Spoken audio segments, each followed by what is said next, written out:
At Centennial High School in Ellicott City, Maryland, students spend up to 8 hours learning, solving equations, hanging out with their friends, studying for upcoming tests, and reading. But they also spend 8 hours or even more without windows or natural sunlight. And that is a problem.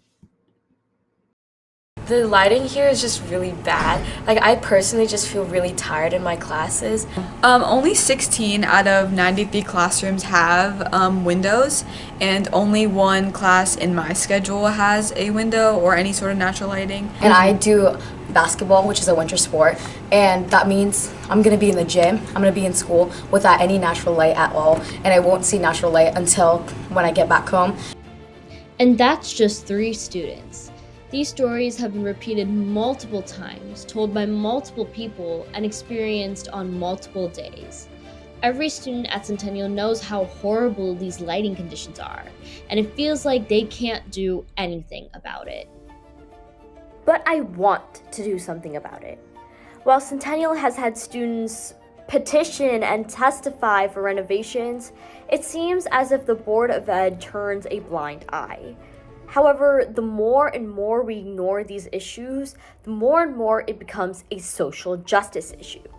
Yes, while the majority of high schools in Howard County do have ample windows, we still don't.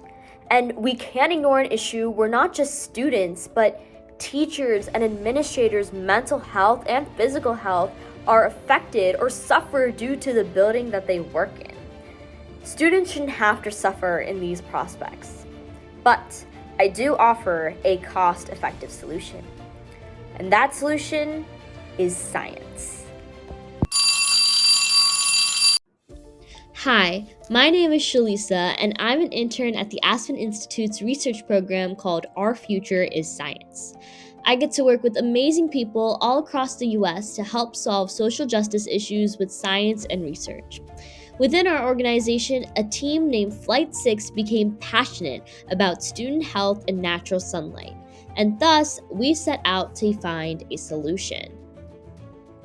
After hearing the negative impacts artificial lights have on both students and teachers, I wanted to figure out the stats for myself, and I decided to run a quasi-experiment within my classrooms. Specifically, I chose this Spanish classroom pictured here because it mimics the worst type of room at Centennial, a small, enclosed box without windows. And while I cannot change the ceiling lights in the classroom, I decided to set up artificial sunlight lamps on elevated surface in the corners of the room and connect them with extension cords to outlets. But before setting up the lights, however, we sent out a 10-question pre-survey to gather how students felt about their classrooms originally without any natural sunlight. In the pre-survey, there were responses from a total of 55 students, with 29 students in Period 2 Spanish and 26 in Period 3.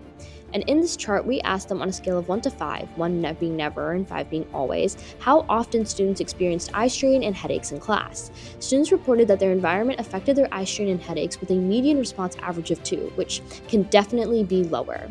Now on this next scale, the bar chart presents essentially the same thing, but we asked about the students' sleep quality, motivation, and their focus. On this scale, 1 is excellent and 5 is poor, and these student-given numbers for the mean averages are really high, especially sleep quality, that's around 3.5. Now, lastly, here is a party chart with the question, do you feel like your current classroom environment impacts the eye strain/headaches that you have in class? And 46.7%, which is almost half of the student body, reported that it negatively impacted them. After this pre-data, I realized that we definitely needed to proceed with this experiment. So now the lights. We found these lights off from Amazon, and they are the Laystar sun lamps and have 10,000 lux. They had 4 different color options and 5 different brightness options, 1 being the lowest and 5 being the brightest. For my experiment, I put them on the 4th degree of brightness and set them to the amber light setting, which was 1600 Kelvin. I chose this setting because it would mimic the sort of warm, yellowish color that you would experience when you're outside in the sunlight.